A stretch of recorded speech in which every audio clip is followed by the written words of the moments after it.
One of the goals of today's Future Consumer Now session is to ideate with the leaders of New Zealand's businesses and organisations about the drivers of change and how they're going to impact the way their organisations serve consumers in New Zealand.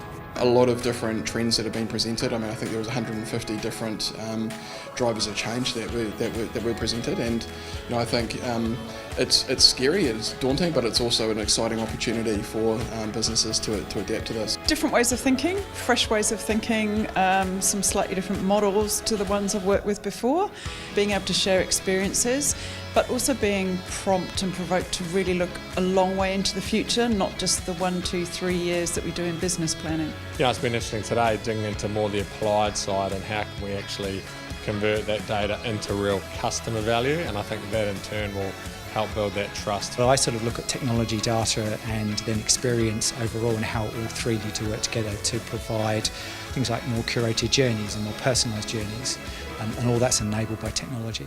I'm really excited to be here today. It's not often we get the opportunity to look more broadly at what's going on in the world and think in an extended time frame. The consumer need is not going to change over the next decade. What is actually going to change is the way we service that need. So for us at Southern Cross, a huge investment in data and technology to reimagine our proposition, not as a health insurer, but as a health assurer.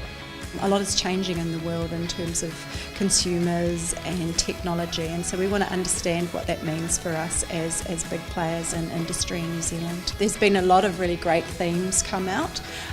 We've really looked into data and aspects around data security, privacy, but not only that, how data can enable better experiences for customers across a whole host of industries.